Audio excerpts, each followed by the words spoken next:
안녕하세요. 민순기 노무사입니다. 저번 영상에서는 실업급여 부정수급 조사 통보를 받은 후 노동청에 출석하기 전까지 준비해야 할 과정에 대해 자세히 알아보았습니다. 오늘은 노동청에 직접 출석했을 때 조사는 어떻게 이루어지는지, 그리고 우리는 어떻게 대처해야 하는지에 대한 모든 것을 알려드리겠습니다. 특히 처음으로 출석해서 받는 참고인 조사는 앞으로의 방향을 결정하는 매우 중요한 과정이니 오늘 내용 끝까지 집중해 주시길 바랍니다. 우선 조사실에 들어가면 담당 감독관과 마주 앉게 됩니다. 이 조사의 목적이 무엇일까요?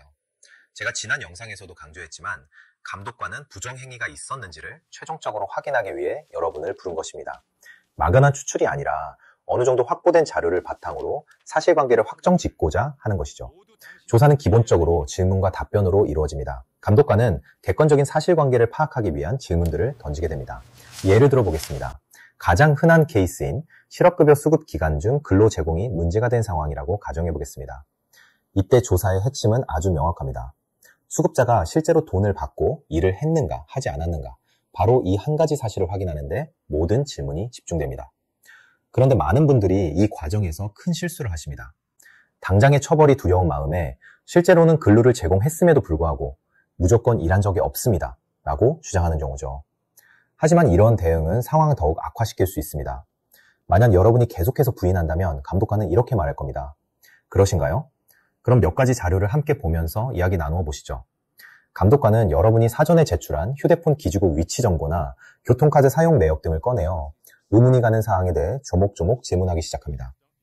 김철수님, 교통카드 내역을 보니 지난 3개월간 매주 월요일부터 금요일 오전 9시에는 가산 디지털 단지역 인근 정류장에서 버스를 타시고 오후 6시에는 에이스 하이엔드 타워 앞에서 내리셨네요.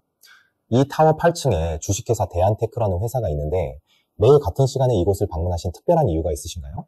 휴대폰 기지국 위치를 보니 근무 시간이라고 추정되는 시간에는 계속해서 이 건물 근처에 머무는 것으로 확인되는데 어떻게 된 일이죠? 만약 이런 구체적인 정황 증거에 대해 합리적으로 소명하지 못한다면 감독관은 여러분이 근로를 제공한 것으로 강력하게 추정, 사실상 간주하게 됩니다. 여기서 끝이 아닙니다. 통장 거래 내용 역시 중요한 조사 대상입니다. 본인 계좌뿐만 아니라 가족이나 지인 등 제3자의 계좌로 입금된 내역이나 출처가 불분명한 현금이 주기적으로 입금된 내역이 있는지도 면밀히 들여다봅니다. 다른 계좌에서 돈이 들어왔거나 현금으로 입금된 내역이 있다면 상황은 더욱 어려워지게 됩니다. 대부분 이 시점에서 많은 분들이 두 갈래 길에 놓입니다. 하나는 사실을 인정하는 것이고 다른 하나는 끝까지 일한 사실이 없다고 주장하는 것입니다. 만약 사실을 인정하면 그 즉시 신고는 참고인에서 피의자로 전환됩니다. 이제는 조사의 대상자가 되는 것이죠. 반대로 계속해서 근무 사실을 부인한다면 어떻게 될까요? 근로감독관은 근로 사실을 입증하기 위해 함께 일했던 동료 근로자를 참고인으로 부르거나 추가적인 서류 제출을 요구하는 등 조사를 더욱 확대해 나갑니다. 여기서 계속 부인하는 것은 상황을 악화시킬 뿐입니다.